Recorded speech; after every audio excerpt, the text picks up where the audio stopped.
We don't know much about Jason Gideon, and this is one of the final episodes where we see the BAU team going through his belongings, going through his house after he has just died, and we hear some discussion of Jason Gideon from his ex-teammates at the BAU, and we get glimpses of his home.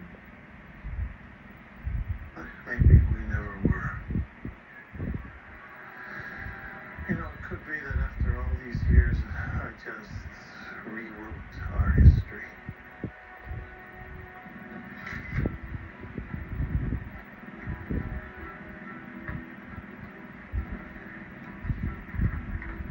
So you guys haven't seen Gideon in like 8 years?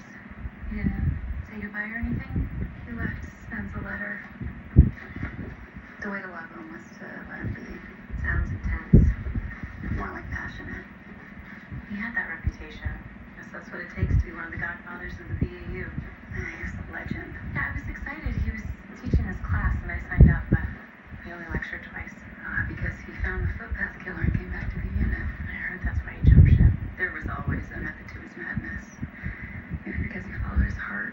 What we discover from the BAU team is that Gideon did have a few interests, and one of them is his passion for birds. That's why he jumped ship. There was always a method to his madness. Maybe because he followed his heart. So he retired and got into these birds. Yeah, birds have always been his thing. Not sure why. Hi everyone, so today I'm going to do a very short video on something that I think is extremely interesting. Profiling the profiler. So I'm going to be talking about Special Agent Jason Gideon from the show Criminal Minds. We have almost no knowledge of Jason Gideon. I would argue that he is one of the most mysterious agents portrayed on this show. And he's, I think, in my opinion, the most intriguing. And today I'm just gonna, there's so much I can say about him, I believe, but I'm going to keep it short and only touch very briefly on 3 things about Jason Gideon that I've learned from the show that I find to be very interesting and quite insightful about his character. The first one is his fascination or even obsession with birds. To me as a psychologist, this shows me that he is he loves nature, he loves animals, he has a gentle, soft spot in his character. And birds are extremely delicate, and they're generally little, and the fact that he appreciates them and is so interested in them says a lot about his love of animals and his love of other fellow creatures. I think it shows a gentle side to his personality. The second thing I wanted to talk about is regarding his way of playing chess with Reed. And in the show, Reed only wins once on his birthday, but every other time they play together, Jason Gideon, or I should say Special Agent Gideon, wins.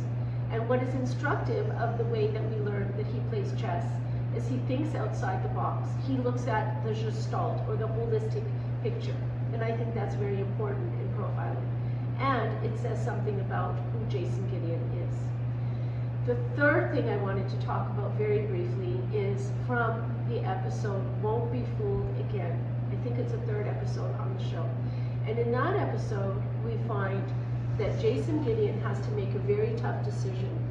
And he has to decide what the suspect is going to choose in terms of a life and death matter. Hostage taker, I should say. And to make a very long story short, he correctly reads the person. He realizes that given the alternative of choosing between a lesser sentence and killing someone, unfortunately, or letting the person go and having a lesser sentence and letting the person go, or having a more severe sentence and killing someone, always a serial killer will choose killing someone, the thrill of it, unfortunately. And Jason Gideon makes the correct decision. So that concludes my very quick analysis or words of wisdom about Jason Gideon profiling and profiling.